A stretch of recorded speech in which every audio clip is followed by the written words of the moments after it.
that you only got John Pandit alone. And you're going to film them tonight on stage, but you can't go on stage. You've got a place for into music. From Much Music, and I showed them around the building. And then we were out in Toronto, and that's when we did the interviews out there. Okay. Sorry, is that right? Yeah.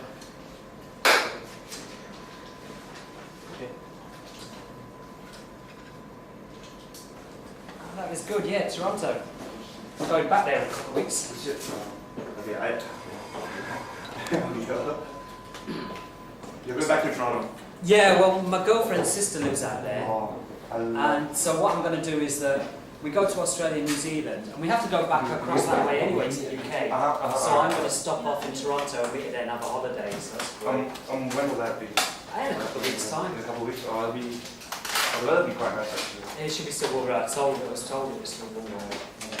I love traveling. I really love to see. So I'll just 5 days off and just have a little break. But we come back, we go back to Japan then after that. We'll do a big 6-day tour out there. 6 and 8. When did you guys get in? We just got here yesterday. How'd you like it so far? Well, it's very hard to say. I haven't really seen it. I haven't seen anything. Is it your first time here? Yeah. I like the heat though. You do? And it's only because it's raining and cold in London. Yeah, that's true. You know, I probably couldn't survive it for very long, but I mean, it's great. Tonight's going to be fabulous, man. Everybody I know is going to be there. Is it? It's going to be there. Well, I hope. I thought it was a bit reserved yesterday. Yeah, I thought so too. Like people sitting down and having like a picnic and that, and I thought. It's going to be like that as well tonight, I reckon, because I know people are bringing they bring like deck chairs and. Yeah. But I reckon at least half of the entire front area is going to be. Well, we're not going off. We're going to have to make sure that they do, get out of the seats. It's not a big picnic. An ADF picnic is not a picnic. That next light video, the crowd in that is just mad. Oh, in Japan, yeah, that was at Fuji Rock a couple of years ago. Bonkers in Japan. No, absolutely. And what happened was that we were out in the docks for that festival, and it's the first time they'd had it on the docks. And this was reclaimed land, and the land had not settled. So we were on stage, and I was watching, and you see people jump up and down, and you sort of see a ripple effect because the ground wasn't solid. I'm looking at this, and I'm like, no! And it's bouncing up and down, and you could actually see the land move. Oh my god. I would absolutely freak. It was great. It was so funny. Like, oh my god, we're all going to fall in the sea. Yeah, no? But they went mad, and they had to get hoses out to hose them down because people just get too hot. But they really go for it, Japan. Yeah, really Japanese are. Go for it. Oh, no, thank you. This is third interview. You must hate this thing. Well, listen. I just did the MTV interview, and there's never MTV everywhere, and now we're talking about issues like politics and communities and stuff. I mean, on MTV. MTV, exactly. That's exactly what I was thinking of. So I mean, you can get very. I mean, I thought the rest of the lads would be up here. Like I thought I was the first one to get up here, and then I find out the rest of them aren't coming up here till 1. Okay. Yeah. So like, the press conference is going to be like. Yeah, right. So I thought. So I'm sitting here doing all these interviews like that. Doesn't matter. Usually you have trouble shutting me up. Sorry? Usually you have trouble shutting me up. That's the thing, because I get on my high horse and I start lecturing. Well, don't stop for me, please. I've heard enough of me in Canada though. Oh, is this going to be broadcast out here, is it? Yeah? It's going to be broadcast. So Much Music's just come down to Southeast Asia? We just brought it down. Which other countries then? We started with Malaysia and Singapore. We're working on Thailand and Indonesia. It's going to be good. It's going to be completely different from what you see on MTV. Like MTV is all pop. We're going to focus on so-called alternative music. Yeah. People have just had enough of that whole Britney Backstreet Boy thing. Or we think anyway. I think so. I think there is a mood changing, very much so. We just found it. And also, there's got to be a way that, like, there's all these artists now, it's completely anonymous, like, with music out in MP3, how are they going to have? How is it going to be a reflection of what they do, who they are, what are they trying to show?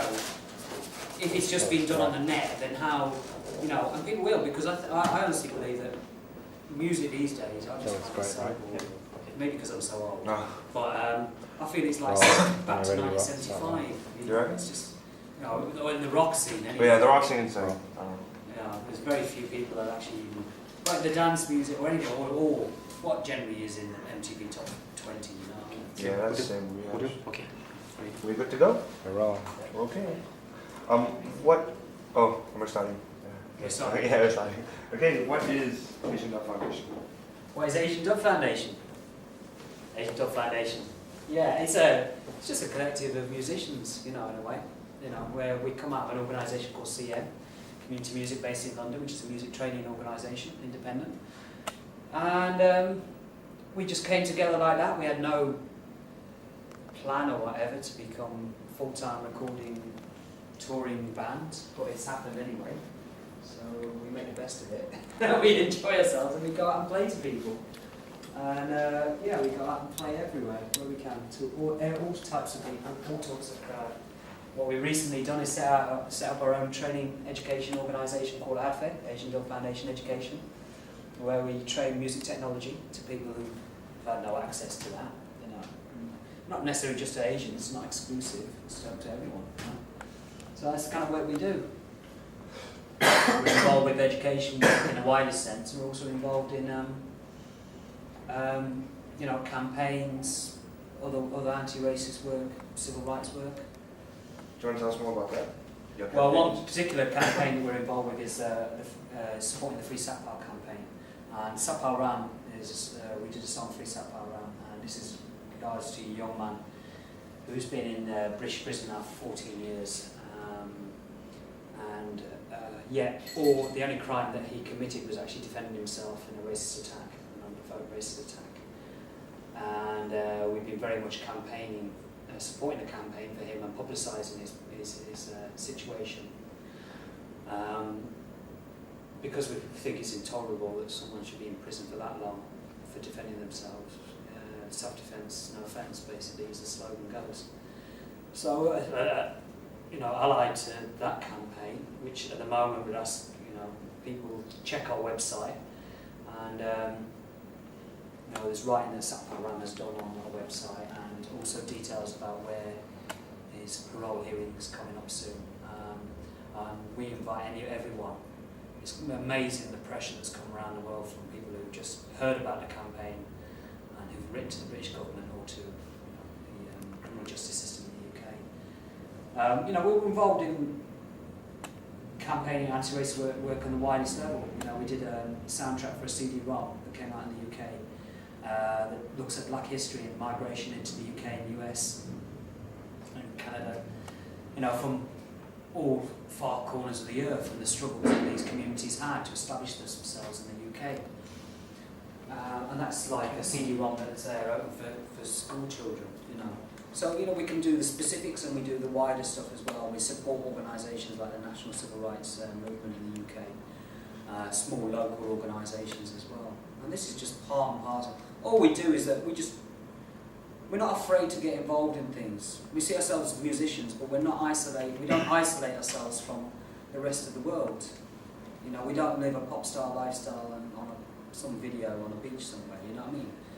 We're involved in real life, and we reflect that when we sing, when we get up and talk about issues on stage. You know, we don't censor that out. What do you think of?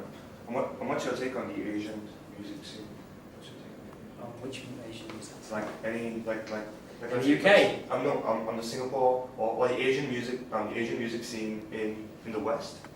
Like how does the West? There's obviously a classical music scene that's been there for some time, you know, for everyone, like exactly the same onwards, you know, and before, all the classical tradition, Ravi Shankar, you know, this go back to the 60s. Then you have the Bhangra tradition, which started almost 25, 30 years ago. Sold millions of albums across the world here. You know, bands like Allah, you know, they've gone all over the world. That was completely ignored by the British music establishment. You know, it was sold independently, you know. And basically, the Asian musicians would get together in their own studios, record independently, distribute independently out of grocery shops, and yet still manage to get this music across most of Africa, across North America and Canada, Southeast Asia, and the Middle East. But they've sitting up and taken notice of you guys, haven't they? I think that what happens is at some stage they can't ignore it. I don't think that they actually went out to seek it. I think they couldn't ignore. But you still have to see there's only a few artists, Asian artists, who made it into the mainstream at the moment. Before that, it was people like Freddie Mercury. They didn't even say he was Asian. Freddie Mercury was Asian? Yeah, man. I had no idea. Zanzibar from Gujarat. Really? Yeah. My God. I had no idea. And that Anglo-Asian, that famous Anglo-Asian, Cliff Richard. You're joking. So they've always been there. That's the problem in the UK. No one realised they've always been. Biddu, from Bangalore, wrote those tunes like Kung Fu Fighting. What? Remember? Yeah, I It's always been there. Now, what they've had to do is that they've had to recognise, but what they did was they took these people who were working in different fields, but somehow made it seem like it was homogenous. It was just this new Asian scene. Well, of course, it was different people working. There have always been different Asian people working, South Asian people working in different music, whether it's the soul, funk, punk, rock, whatever. There's always been people there. But now they try to define it as like there's a few of us that was just there. It's not really a movement yet. There's still got to be a lot more artists before there is. But the thing is, they're all working in different fields. There's Asian rock bands, there's Asian jazz bands, there's all sorts of different things, as well as the Bhangra, and all the new Bhangra that's coming up, all the stuff that's sequenced with dance beats, with UK garage sound, or the drum and bass sound, people like Punjabi MC, the Jackal, all this is coming up as well at the same time, which again, the mainstream won't even look at. They won't even look at someone like Punjabi MC, if you can imagine, he sold millions of albums across the world. No one would even look at him still, So he's contemporary with us, so he's not getting a look in on this thing. That shows how... A lot of Asian musicians in this region and the West, it's like it's their holy grail to actually break into the Western market. Like, what do you have to say to them? I mean, they worship you guys. You've done something which they think is almost impossible. Well, so do you have anything to say to them? Well, I like to talk to them first. Yeah, we ain't got anything they ain't got. All that we've got is that we grew up. Our link is that we see ourselves as Asian as a starting point because we're different people from different backgrounds and different communities. We came together in a place of community music. We had a common starting point, an Asian heritage. We just wanted to work together and just create new music. But the point for us was to make the most experimental music we could. Say what we really felt, not try and hide it and just do some, lovey-dovey lyrics or something, but what we really felt inside. And also to make experimental music. But somehow, not to make that elitist, to make that accessible to people, but still, and that's why we have the dub in the title. Dub refers to particularly Jamaican reggae music and the 70s and whatever, but it was about it wasn't about we trying to copy that sound, it's about how that sound was created to make the most accessible, yet the most experimental music, with the most minimal of technology. Whatever was available was used to create something new. And that's a bit like our attitude and the attitude of our organisation, CM. Break into Western markets. What do you want to break into Western markets for? Money? I'll tell you, there's better ways to make a living. I tell you, you don't want to be doing that, mate. Now, Western markets are globalised markets anyway. You see Britney Spears. If you watch any of the main video channels, whatever, you'll see the same 20 artists. Wherever country you go, I'm sick of it, I didn't notice how much that you go into a hotel room, you could be in the north of England, or you could be in Singapore, or you could be Malaysia. You could see that, the same video beyond the same people. Breaking into the market. If you have a look at the UK, number of artists who actually get a recording deal is 2% of all the artists out there who get a recording deal. So you have to think about that. You have to also realise how the thing has shifted. People are putting music out on the internet or whatever. They're finding their own means of doing it because, you have to be honest, record companies don't develop the artists anymore.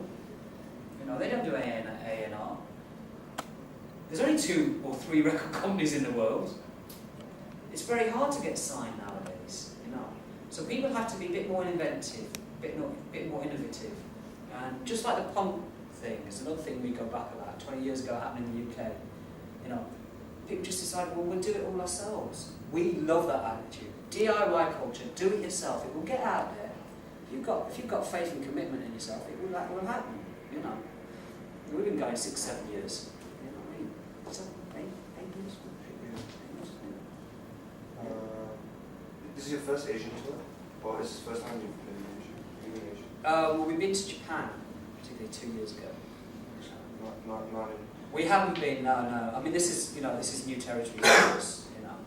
I think that especially in Southeast Asia, they take the ADF very, very well. Any plans for? I mean, you know, again, it's like that, having that experience and to do that. For us as well, it's great that we can come and play on WOMAD, because I think there's a diversity of artists there. And if we were in the traditional rock package, I think it would be less likely that we would get a more, a wider group of people coming to see us, you know what I mean? We want to keep that diversity, we don't want to just be in one sort of thing. So this is a really good starting for us. And obviously it's like, we can expand. Obviously, you know, it is really hard for most artists to come out of the UK to actually go, unless you're the mega, you know, in the top 10 or whatever, to actually come out and do these tours. But you know, slowly, we'd love to. Community music has just been released. What's your underlying message behind that? Does the album have a theme? It has many themes in it, yeah. I mean, it reflects straight back to community music CM organisation we came out of.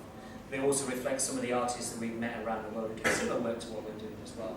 And at least, you know, at the very least, musically they're innovative and they're moving things on. And so there's diverse. There's people like Yakko, we played a WOMAD thing with once ages ago, who come from the Republic of Tuva in Siberia, do the throat singing, and they mix it up with rock. People like Audioactive in Japan. You know, there's bands in America, and no, in the US, I can't think what their name is now. Oh, that's terrible. Anyway, I've forgotten their name. But there's many, in France particularly, Zebda from Toulouse, and there's so many artists who do similar work and similar attitude to ourselves. Do you see yourself as, do you see ADF as commercial? Yeah, yeah, definitely. That's how we make our living. We sell records and do